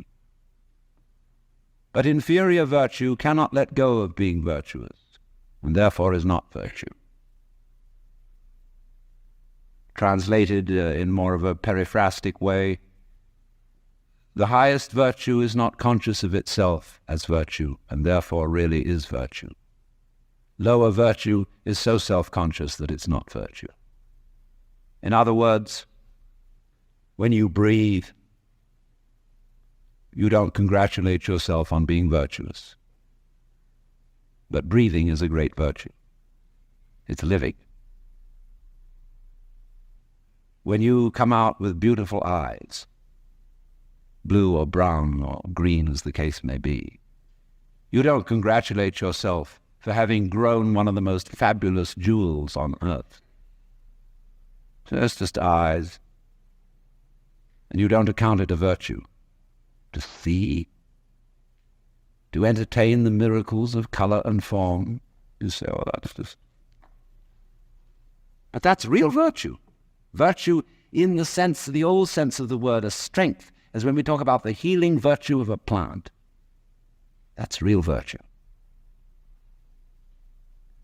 But the other virtues are stuck on. They're ersatz, they're imitation virtues. And they usually create trouble. Because more diabolical things are done in the name of righteousness. And be assured that everybody of whatever nationality or political frame of mind or religion always goes to war with a sense of complete rightness. The other side is the devil. Our opponents, whether in China or Russia or Vietnam, have the same feeling of righteousness about what they're doing as we have on our side. And a plague on both houses. Because, as Confucius said, the goody-goodies are the thieves of virtue, which is the form of our own proverb, the road to hell is paved with good intentions. So, in a way, the moral, or the immoral, of these considerations is that if you are really aware of your own inner workings, you will realize there's nothing you can do to improve yourself, because you don't know what better is, in any case. And you, who will do the improving, are the one who needs to be improved. And this also goes for society. We can change society. We can get enormous enthusiasm going out of the idea that there is a revolution afoot and that this revolution is going to set everything to right. Do you know a revolution that ever set anything to right? Whether the revolution came from the left wing or from the right wing? The best forms of government that have ever existed in the world are those which muddled through, where they didn't have any very clear setup of control, but they muddled along. A kind of what I'll call controlled anarchy seems to work out better than anything else.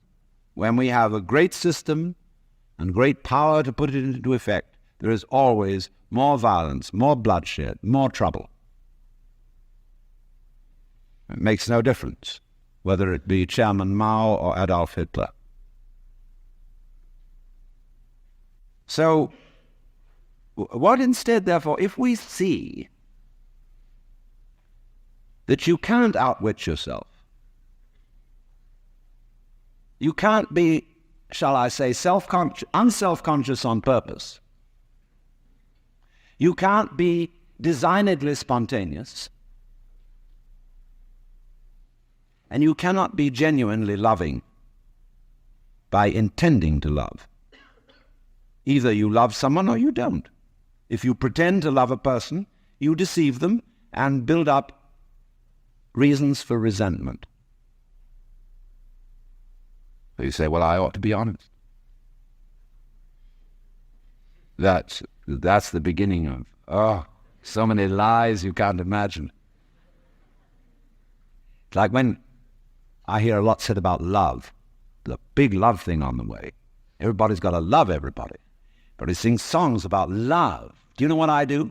I buy a gun and bar my door, because I know there's a storm of hypocrisy brewing. So let's look at this thing from another point of view, which you will at first think highly depressing. Let's supposing we can't do anything to change ourselves. Suppose we're stuck with it. Now that is the worst thing an American audience can hear. There's no way of improving yourself, because every kind of culture in this country is dedicated to self-improvement.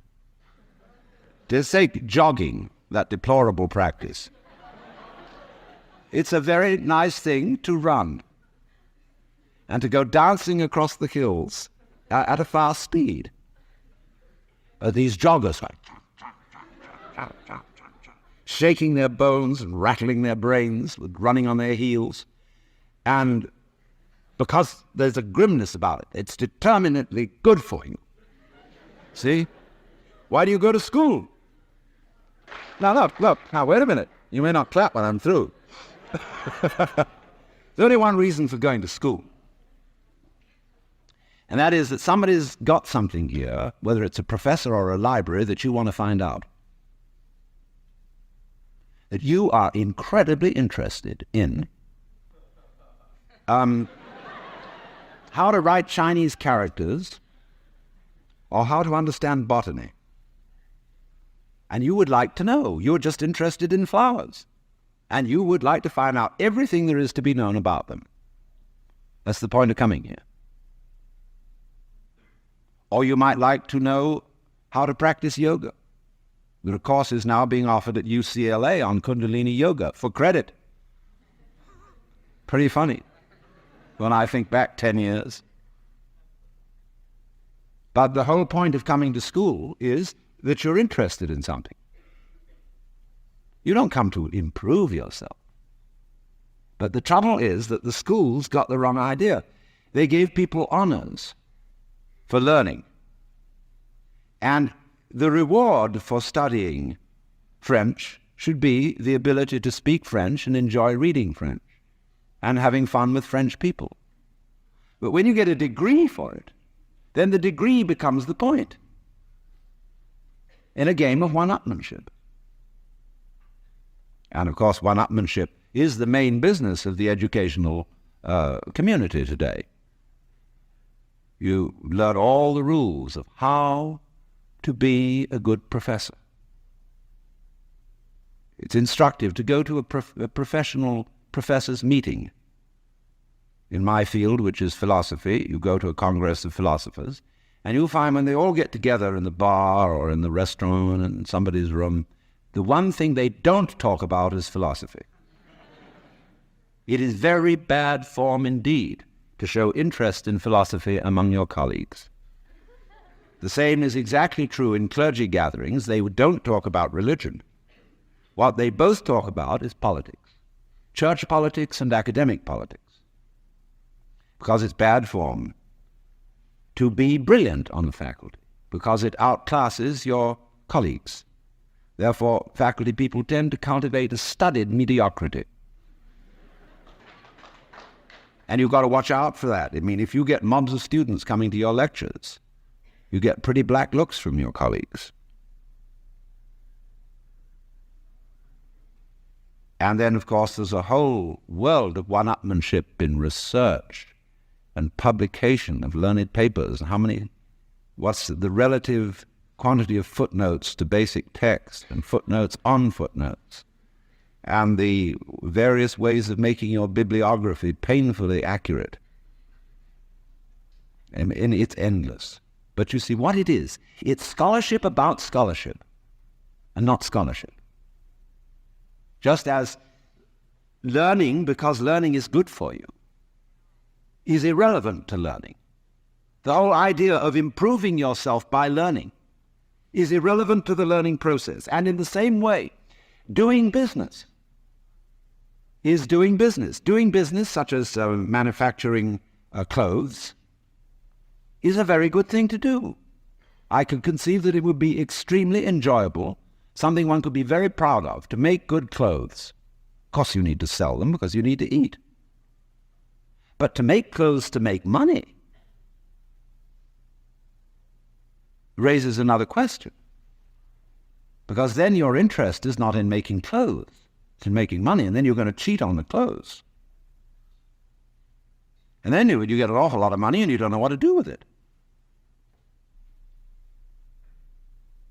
You can't eat 10 roasts of beef in one day. Can't live in 6 houses at once. Can't drive 3 Rolls Royces at the same time. What are you to do?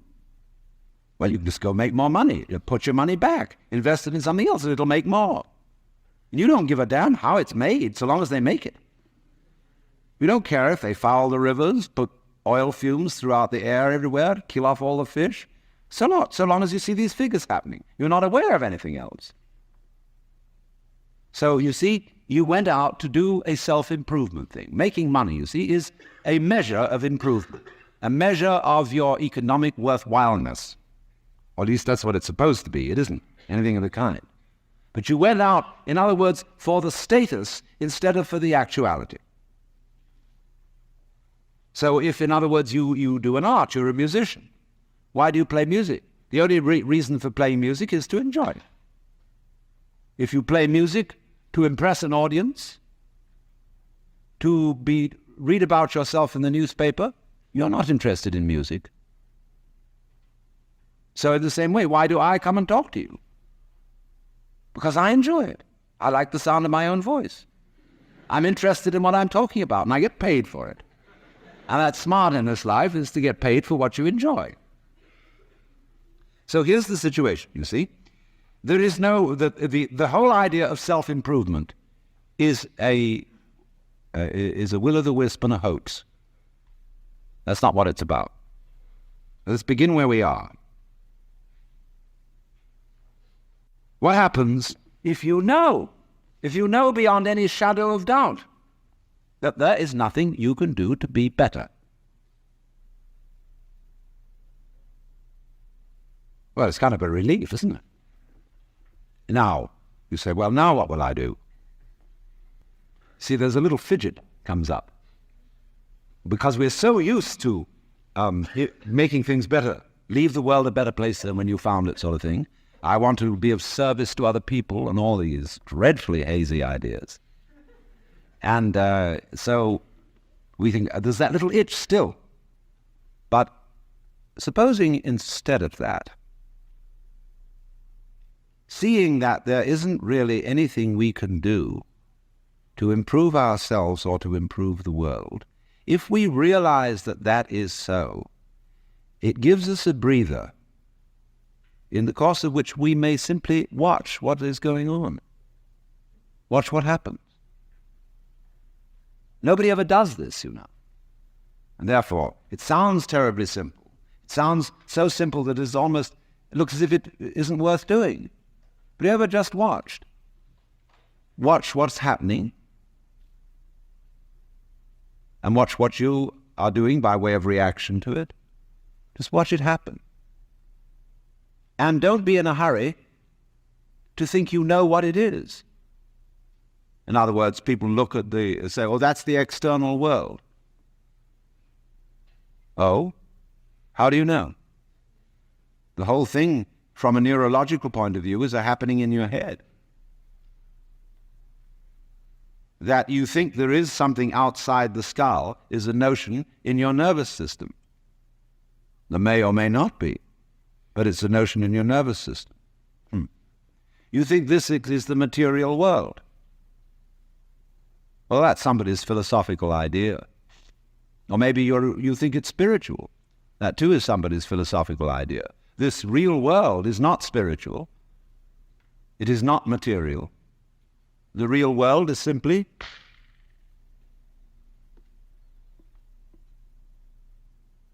so could we look at things in that way? Without, as it were, fixing labels and names and gradations and judgments on everything, but watch what happens. Watch what we do. Now, you see, if you do that, you do at least give yourself a chance.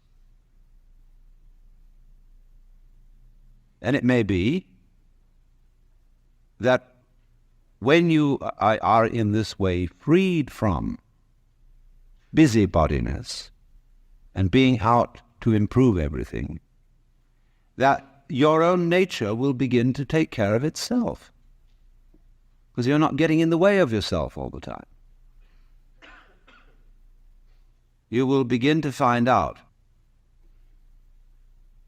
that the great things that you do are really happenings. For example, no great genius can explain how he does it. Yes, he says, I have learned a technique to express myself. Because I had something in me that had to come out, I had to know how to give it out. So if I were a musician, I had to learn how music is produced. That means learning to use an instrument or learning a technique of musical notation or whatever it may be. If I want to describe something, I have to learn a language so that others can understand me. I need a technique. But then beyond that, I'm afraid I can't tell you how it was that I used that technique to express this mysterious thing I wanted to show you. If we could tell people that, we would have schools where we would infallibly train musical geniuses scientific miracle minds. And there would be so many of them, we wouldn't know what to do with them. Geniuses would be a dime a dozen. And then we would say, well, these people are, after all, not very ingenious. You know, PhDs, how many of them are there? Because what is fascinating always about genius is the fellow does something we can't understand. He surprises us. But you see, just in the same way, we cannot understand our own brains. Neurology knows relatively little about the brain, which is only to say that the brain is a lot smarter than neurology. Yes, there is this, which can perform all these extraordinary intellectual and cultural miracles. But we don't know how we did it. But we did. We didn't have some campaign to have an improved brain over the monkeys or whatever may be our ancestors. It happened. And all growth, you see, is fundamentally something that happens. But for it to happen, two things are important. And the first is, as I said, you must have the technical ability to express what happens. And secondly, you must get out of your own way. But right at the bottom of the whole problem of control is, how am I to get out of my own way? And if I showed you a system, let's all practice getting out of our own way. It would turn into another form of self-improvement. See, here's the dynamics of this thing. And we find this problem, you see, repeatedly throughout the entire history of human spirituality. In the phraseology of Zen Buddhism, you cannot get this by thinking. You cannot attain to it by not thinking.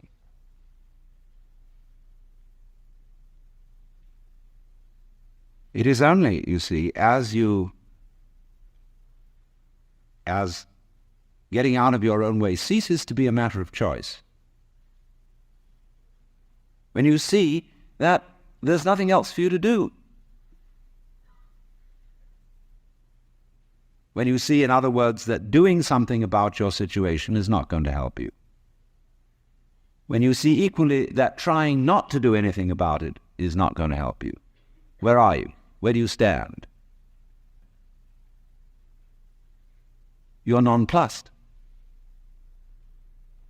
And you are simply reduced to watching.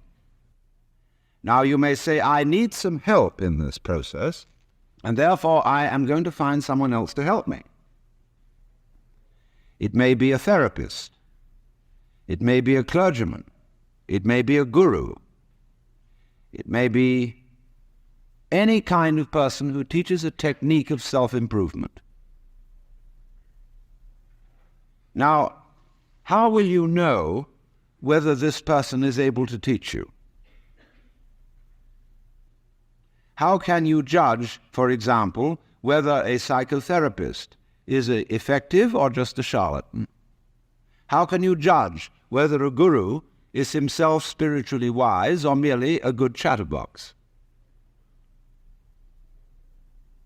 Well, of course, you ask your friends, you ask his other students or patients, and they're all, of course, enthusiastic. You have to be enthusiastic when you bought something expensive.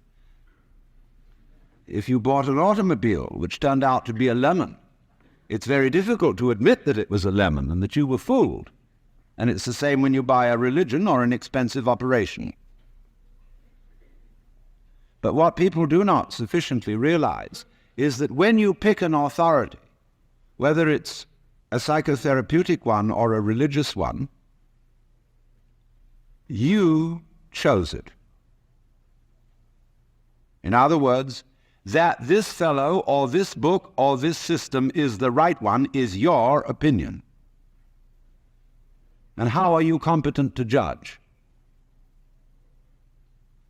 After all, if you're saying to this other person or other source, I think you are the authority. That's your opinion. So you cannot really judge whether an authority is a sound authority unless you yourself are a sound authority. Otherwise, you may just be being fooled.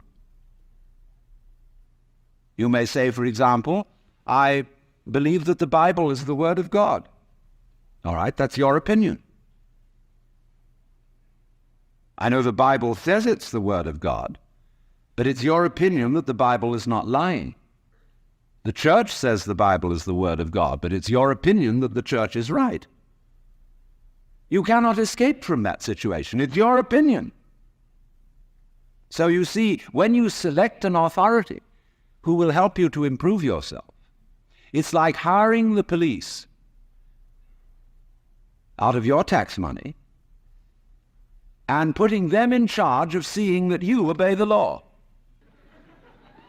I mean, can't you take care of yourselves? I mean, is this the land of the free and the home of the brave, or isn't it? But you see, nobody seems to want to be in charge of themselves because they feel they can't do it.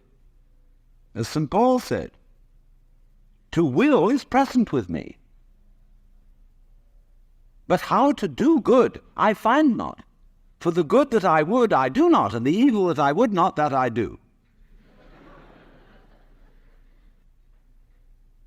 So, there at once, we are in difficulty. Because trying to improve yourself is like trying to lift yourself up into the air by tugging at your own bootstraps. And it can't be done. Now, there are all sorts of ways in which religious people try to explain that it can be done. I referred already to the grace of God. And say, no, you can't do the job yourself, because the improving you is the one that needs to be improved. Therefore, you have to say, God, help me. Now, of course, that God exists is your opinion. That God will answer your prayer is your opinion. And your idea of God is your idea of God. If you bought somebody else's script, you bought it. Maybe your mother and father talked to you about God in a very impressive way. But basically, you bought their idea. And if you're a father yourself, I'm a grandfather now. I've got 5 grandchildren. And I know I'm as stupid as my own grandfather must have been. You know, I am one. I sit there in the position which they look at and think, whoa, wowee, that's an important man. I know that I'm just like anyone else.